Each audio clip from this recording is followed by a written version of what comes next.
friends, welcome to Speedy Tech channel. நாம இந்த வீடியோல எதை பத்தி பார்க்க போறோம்னா, இப்போ நீங்க போடுற வீடியோட பேக்ரவுண்ட் இருக்குல்ல, அந்த பேக்ரவுண்ட் வந்து உங்களுக்கு சேஞ்ச் பண்ணணும் அப்படின்னா, இப்போ உங்களுக்கு பிடிக்கல, நல்லா இல்ல அப்படின்னு நினைச்சு அதை சேஞ்ச் பண்ணணும் அப்படின்னா, நமக்கு பிடிச்ச மாதிரி ஒரு அழகான பேக்ரவுண்ட நம்மளே செட் பண்ணிக்கலாம்.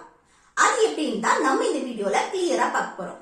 ஓகே फ्रेंड्स, நம்ம சேனலை ஃபர்ஸ்ட் டைம் பாக்குறீங்கன்னா சப்ஸ்கிரைப் பண்ணி கூடவே இருக்க பெல் ஐகானை கிளிக் செய்வீங்க. ஓகே, இந்த வீடியோக்குள்ள போகலாமா?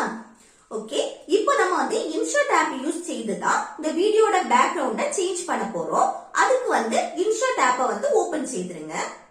இப்போ உங்ககிட்ட இந்த இன்ஷர்ட் ஆப் இல்லைன்னு சொன்னா இந்த பிளே ஸ்டோர்ல போய் இந்த இன்ஷர்ட் ஆப்பை வந்து இன்ஸ்டால் செய்திருங்க. அடுத்து நெக்ஸ்ட் வந்து இந்த இன்ஷர்ட் ஆப்ல வந்து வீடியோவை கிளிக் செய்யுங்க. அடுத்து இதுல வந்து நியூவை கிளிக் செய்யுங்க. நெக்ஸ்ட் மேல இருக்க போட்டோ வந்து கிளிக் செய்துட்டு இல்ல பேக்ரவுண்டுக்கு உங்க மொபைல் கேலரியில இருந்து ஒரு போட்டோவை செலக்ட் செய்யுங்க. இது வந்து என்னன்னா பேக்ரவுண்டுக்கு நம்ம செட் பண்றது. இப்போ பேக்ரவுண்டுக்கு வந்து போட்டோ செட் பண்றதா இருந்தா இல்ல போட்டோவை செலக்ட் செய்யுங்க. இதே இது வீடியோவை நீங்க வந்து செலக்ட் பண்றதா இருந்தா, பேக்ரவுண்டுக்கு வீடியோ வைக்கிறதா இருந்தா அந்த வீடியோவை இதே சேம் ப்ராசஸ் தான்.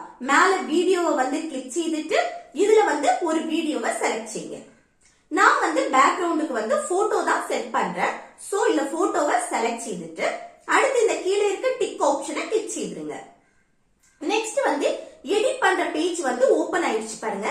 நெக்ஸ்ட் கீழே இருக்க இந்த பேக்ரவுண்ட் போட்டோ வந்து உங்க வீடியோக்கு லென்த் இருக்குல்ல, அந்த லென்த்துக்கு ஏத்தபடி நீங்க வந்து இந்த மாதிரி இழுத்து வச்சுக்கோங்க. இந்த வீடியோக்கு பக்கத்துல இந்த இன்ஷர்ட் வாட்டர் மார்க் இருக்குல்ல, அதை ரிமூவ் பண்ணணும் அப்படின்னா இந்த இன்ஷர்ட்டை கிளிக் செய்துட்டு இதுல ஃப்ரீ ரிமூவ வந்து கிளிக் செய்தா இந்த வாட்டர் மார்க் வந்து ரிமூவ் ஆயிடும்.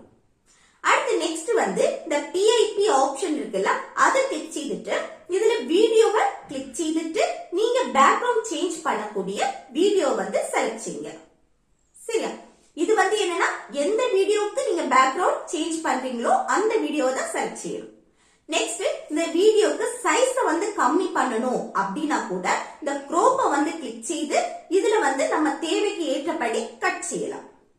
அடுத்து கட் பண்ணிட்டு இந்த டிக் ஆப்ஷனை வந்து கிளிக் செய்திருங்க. நெக்ஸ்ட் இந்த வீடியோ வந்து எந்த இடத்துல வைக்கணுமோ அதுக்கு ஏத்தபடி கொஞ்சம் அட்ஜஸ்ட் பண்ணி வைங்க. நெக்ஸ்ட் இதுல வந்து கட் அவுட் ஆப்ஷனை வந்து கிளிக் செய்திருங்க. அடுத்து ஒருக்க கூட இந்த கட் அவுட் ஆப்ஷனையே கிளிக் செய்திருங்க. இப்ப பாருங்க, நம்ம வீடியோட பேக்ரவுண்ட் வந்து ரிமூவ் ஆயிடுச்சு. இப்போ இந்த பிளே ஐகானை வந்து கிளிக் செய்து உங்க வீடியோ வந்து நீங்க பிளே பண்ணி பாத்துக்கலாம். இனி இந்த வீடியோ வந்து நம்ம கேலரியில வந்து சேவ் பண்ணணும் அப்படின்னா இந்த மேல இருக்க எக்ஸ்போர்ட் ஆப்ஷனை வந்து கிளிக் செய்திருங்க. அடுத்து திரும்பவும் இந்த எக்ஸ்போர்ட்டே வந்து கிளிக் செய்திருங்க. இந்த வீடியோ வந்து உங்க கேலரியில சேவ் ஆயிடும். இப்படி நமக்கு பிடிச்ச மாதிரி இந்த வீடியோக்கு வந்து பேக்ரவுண்ட் இந்த மாதிரி நம்ம ஈஸியா செட் பண்ணிக்கலாம். ஓகே फ्रेंड्स, இந்த வீடியோ உங்களுக்கு யூஸ்ஃபுல்லா இருக்குன்னு நினைக்கிறேன். யூஸ்ஃபுல்லா இருந்துச்சுன்னா இந்த வீடியோக்கு லைக் பண்ணுங்க, உங்க ஃப்ரெண்ட்ஸ்க்கு ஷேர் பண்ணுங்க.